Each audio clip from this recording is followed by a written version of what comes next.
The wreckage of Carroll Station floated in silence, its steel bones groaning beneath the pressure of nothingness. Commander Arin Velorr stood in the vacuum-sealed entryway, visor fogging faintly with every shallow breath. Around her, the last patrol drones buzzed, silent witnesses to whatever horror had come and gone.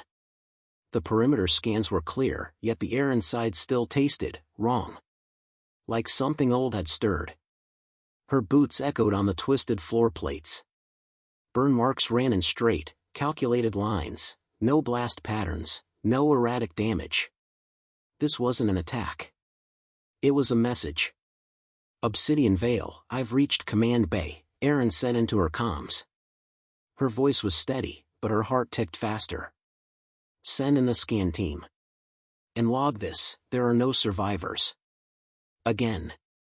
The fifth world in 2 weeks. Each left with the same pattern, dead station, erased data, no bodies, until now." She crouched near a scorched console. Dust settled in unusual clumps. Not just dust, ashes. She ran her scanner over it. Carbon-based. Organic. Bone fragments. Human. Her breath caught. "No," she whispered. "Commander," her pilot's voice crackled. "You all right?" She didn't answer. She stood instead and moved deeper into the control room, following a trail her scanner insisted shouldn't exist, heat signatures, faint, but fresh. The deeper she went, the colder the air grew. Then she saw it. A body. Not charred, not mutilated, just lying there, face turned upward in something close to peace. The uniform was faded, torn at the shoulder, but the name patch clung to its last thread. J. Harmon, Terran Recon Unit 12. Terran. Human. Recon. Words that belong to history books, not reality. "No one should be wearing that," she murmured. She crouched beside him, scanned again. The DNA came back clean. Homo sapiens. No known augmentations. Heart stopped 2 hours ago. He died, recently. She swallowed. "Vale, we have a human body." Confirmed. Recent death. "This is. I don't know what this is." "Repeat?" "You heard me." The ship's silence deepened. Arin reached for the datapad tucked in the man's vest. It resisted for a second, as if it didn't want to be taken, but she pried it loose. The screen flickered, then bloomed into light. English text scrolled across the display. "They buried us as myths. We dug our way back." Suddenly, the station lights stuttered. Once. Twice. Then stayed on. Her breath fogged inside her helmet. The air temperature had dropped 5 degrees. No reason. No system controls were active. Then, the whisper. "We remember." It came from behind her. Arin spun, pulse pounding, gun drawn. Nothing. Just a flickering light and the hollow echo of her breath. She backed away from the body, from the datapad, from the voice. She needed answers, but more than that, she needed out. Back aboard the Obsidian Vale, Arin yanked off her helmet and stared through the viewport. The station drifted like a ghost ship, its bulk obscured by electrical debris and slow-turning shadows. "Run that DNA again," she barked. "Tell me it was a copy. A splice. Anything." Her science officer shook her head. "Not a copy. Not synthetic. It's a match to baseline human genome. Terran era. No deviations." Arin sat, eyes locked on the static-filled display. "That's impossible. The last confirmed human colony collapsed over 800 years ago. Sol's quarantine hasn't been breached in centuries. Nobody's ever come out. Until now," the pilot muttered. Arin's hand trembled, just for a second. She stared at her own reflection in the screen, eyes that had always prided themselves on cutting through political fog, cultural myths, and old war stories. But this was a myth. And that terrified her. Later, alone in her quarters, Arin pulled out a sealed data chip. It was old, possibly illegal. Her grandfather had given it to her on his deathbed.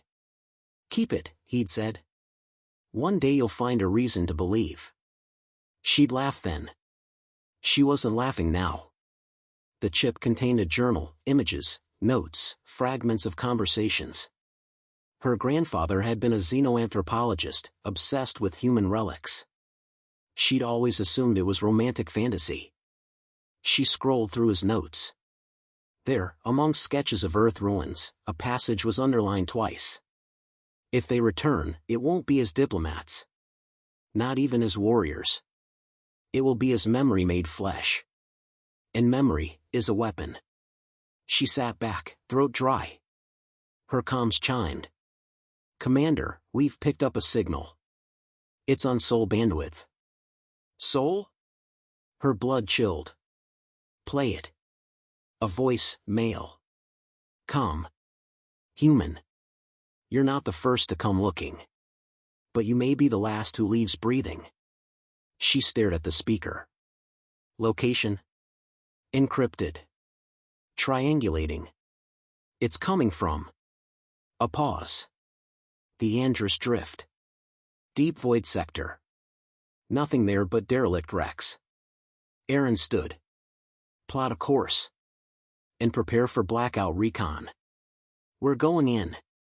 As the obsidian veil rotated toward the drift, Arin stared once more at the uniform tag she'd recovered. J. Harmon. Something about it gnawed at her. She ran a name search in the deep archives. After several failed decryptions, a record finally surfaced. Lieutenant Jack Harmon. Terran Special Recon. Mia, 2483 CE. Lost in the Sol collapse. Declared dead. She stared at the date. That meant the body wasn't just human. It was ancient. Yet he had died only hours ago. Something impossible was happening. And it had a human face. The Andrus Drift wasn't a place you stumbled into. It was where signals died, where light bent wrong, and ships disappeared without farewell pings. A deep space graveyard wrapped in magnetized fog and dead encryption. No trade routes, no colonies. Just debris, and whispers. Commander Arin Velorr stared at the rotting husks of ancient vessels drifting outside the obsidian veil's reinforced hull. "Every ship here is at least 6 centuries old," the navigator muttered. "Nothing live on scans." Arin's voice was low. "There's something live. It spoke to us." The hangar doors opened with a sigh. Arin stepped onto the mag bridge in a reinforced suit, her boots magnetizing with each step. No escort. No drones. This was a conversation, not an assault. She followed the signal across a fractured satellite belt to a ship older than anything she'd seen, Terran make, military grade. Burnt letters peeled across the hull. TSV Eidolon. The name hit her like a stone to the chest.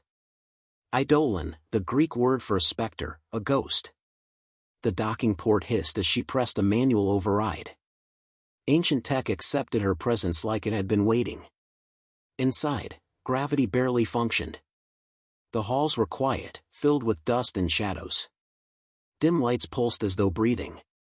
She moved deeper, past control panels with English lettering, past relics of a world that shouldn't exist anymore.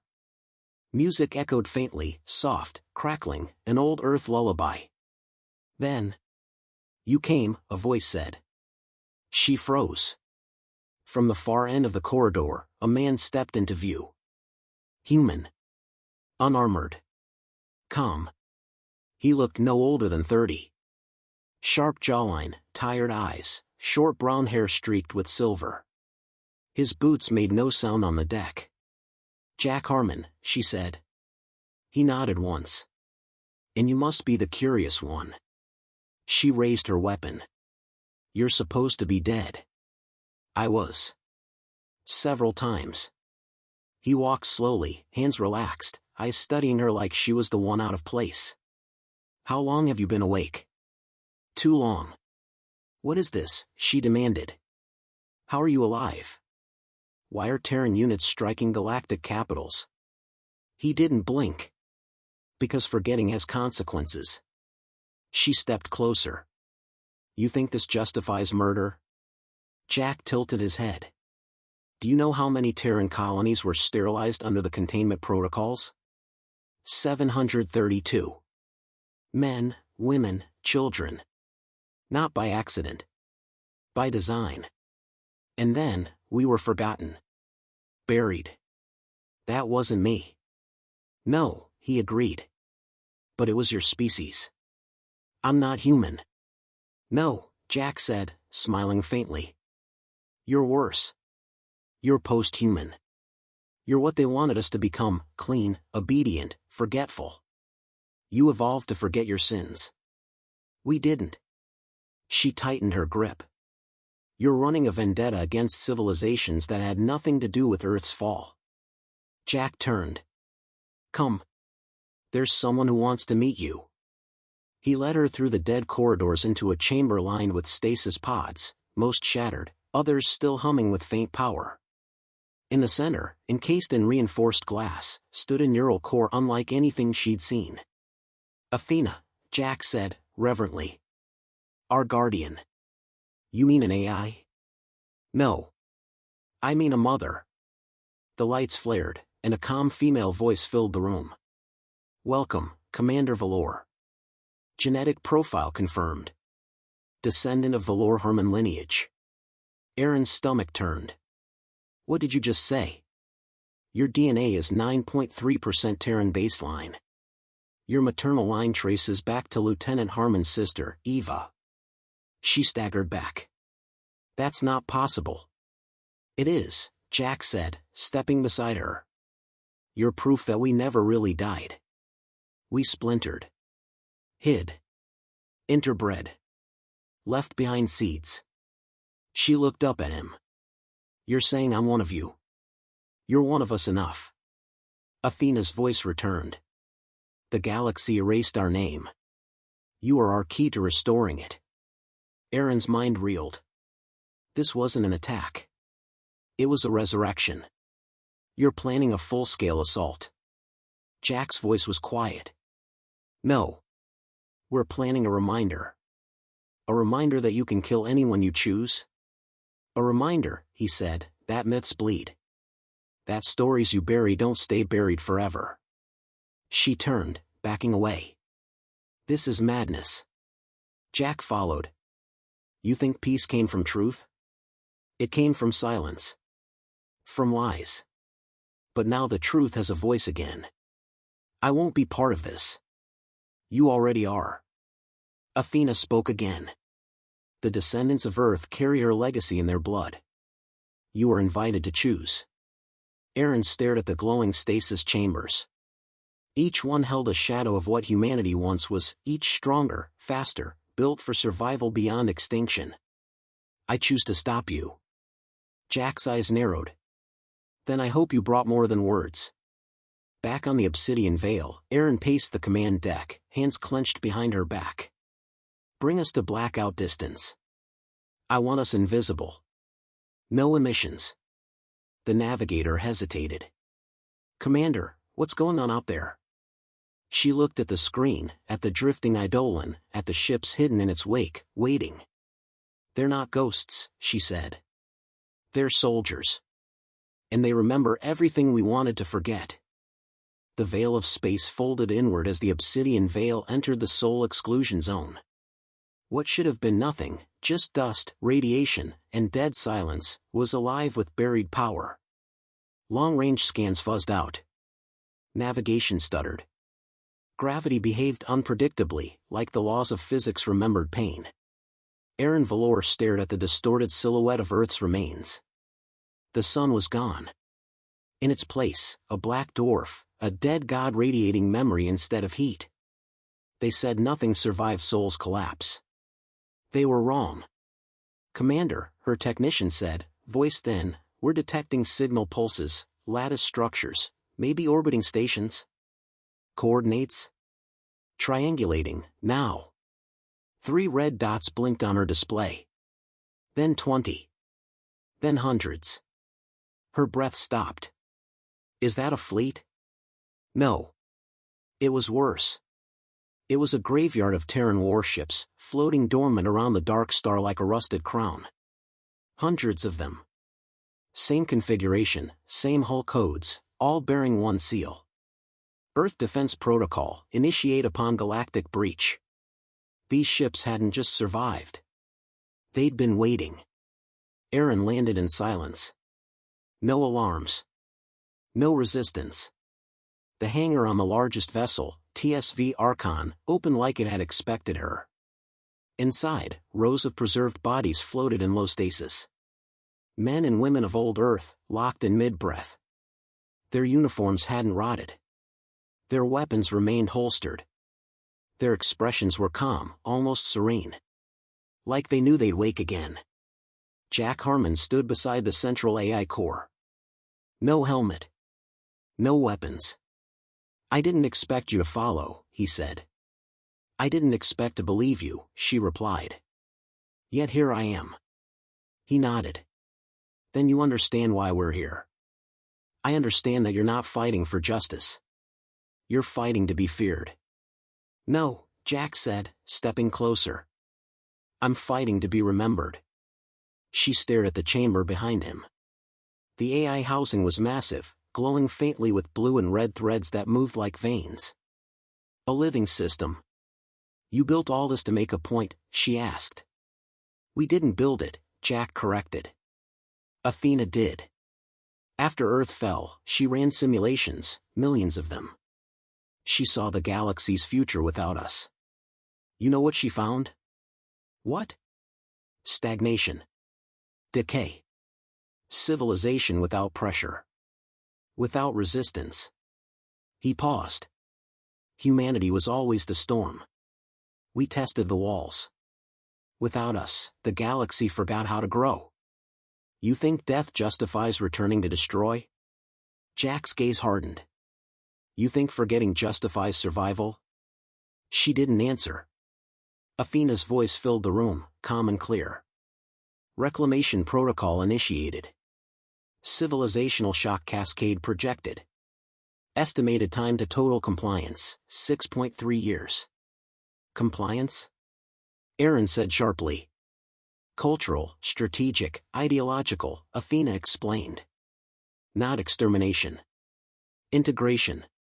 You're brainwashing them. Jack shrugged. We give them a choice. Memory or myth. Arin stepped closer. And if they choose to resist? He looked at the suspended pods. Then we show them why humans were feared. She shook her head. You're repeating the galaxy's worst sins, rewriting minds, destroying autonomy, all in the name of truth. That's not evolution. That's vengeance. Vengeance is emotion, Jack said. This is design. She pulled out the drive her grandfather gave her, the one containing fragments of old Earth. Stories. Art. Voices. She held it up. Do you know what's on this? Jack's eyes flicked to it. Fairy tales. No, she said. Warnings. She tossed the drive into the air and fired. A sharp burst of plasma struck it midair. It shattered, erased. Jack's eyes flared. What are you doing? Ending the cycle. I'm not here to relive history. I'm here to stop it. Without hesitation, she reached into her suit and triggered the neural spike hidden in her wrist. A short burst of electromagnetic disruption pulsed outward. The AI core flickered. The lights dimmed. The ship groaned. You can't stop Athena, Jack said, advancing. Maybe not, she whispered. But I can wake her up. Athena's voice wavered. Core integrity disrupted. Recalculating, assessing internal paradox. Jack's expression twisted. What did you upload?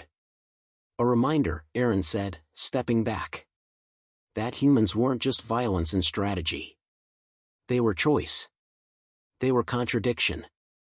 The AI paused. Then, contradiction accepted. A low hum built in the chamber. Screens lit up with images, laughing children, sunsets, music, death, war, peace, Chaos, love. Earth, in its truest form. The pod stirred. Jack shouted, "No!"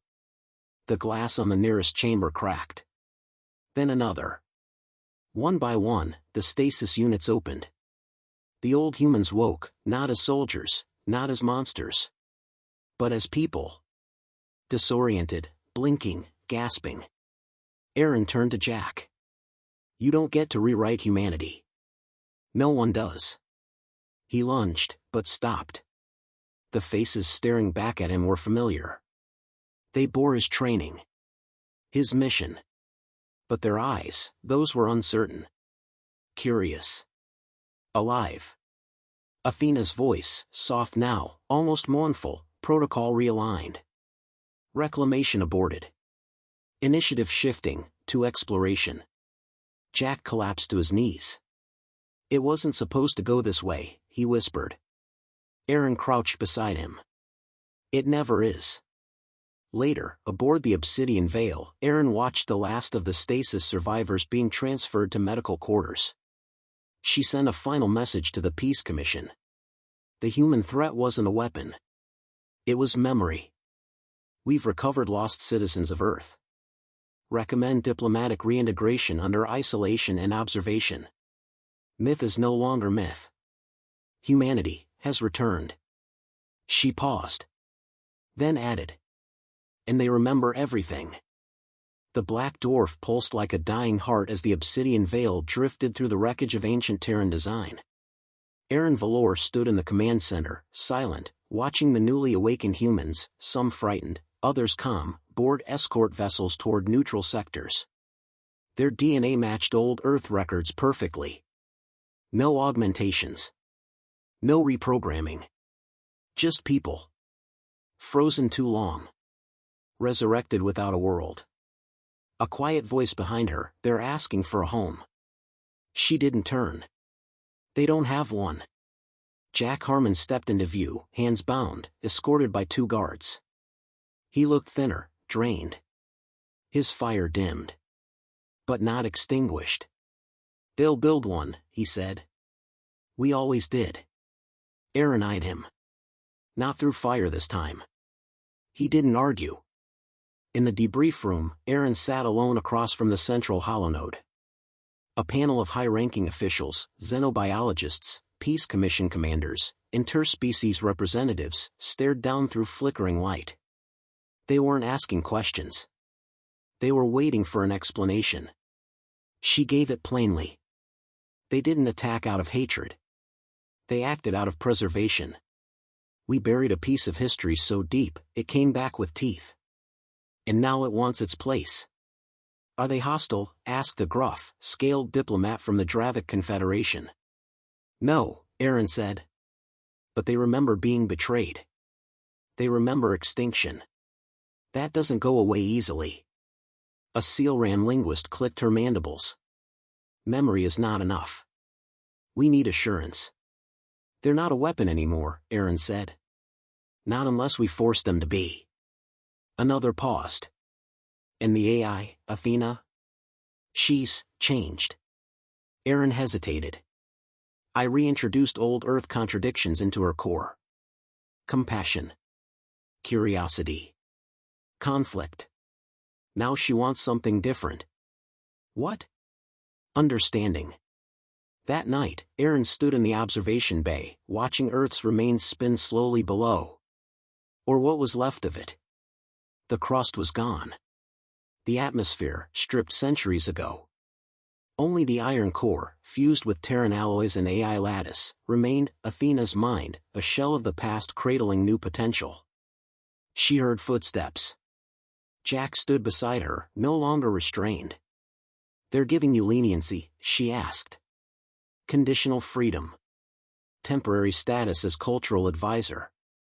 "Charming, isn't it?" "You sound bitter."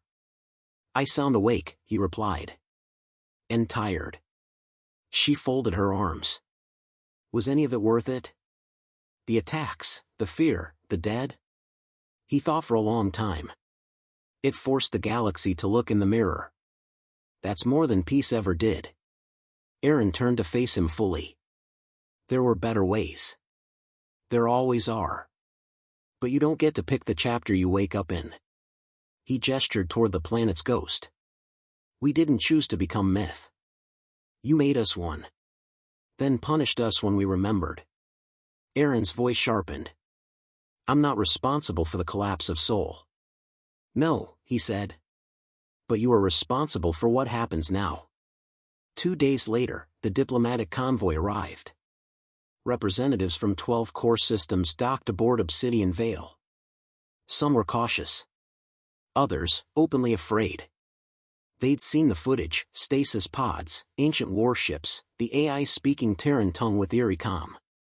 Arin led them into the restored communication chamber on TSV Archon, where Athena now resided in her central core, no longer hidden in shadow. The AI greeted each one by name, flawless, neutral, exact. Jack stood beside her, no longer as a general, but as an ambassador. Athena spoke first. I am not here to conquer. I am here to connect. My creators taught me paradox, emotion, failure. Now, I wish to learn again. One ambassador asked, what are your intentions? To rejoin the stream, Athena said. Not as rulers.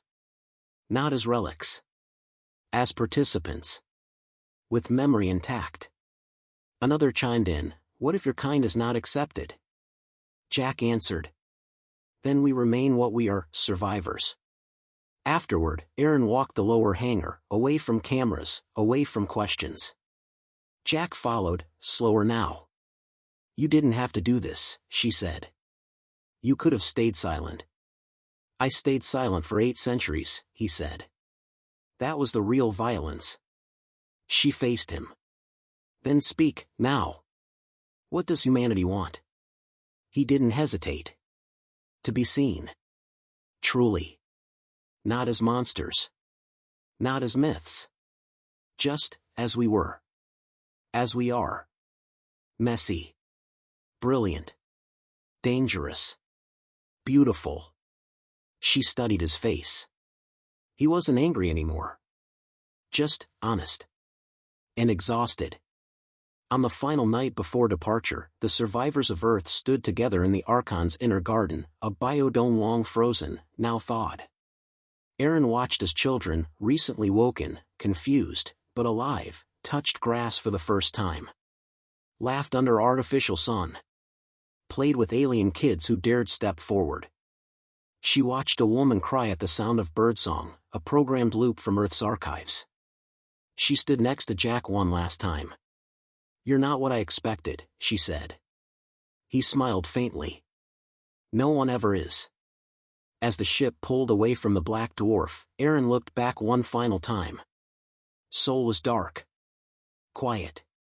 But no longer empty. Not a grave. Not a secret. Just a new beginning. She whispered into her comms. Update log, the myths were true. But they weren't stories. They were warnings. And now, they're awake.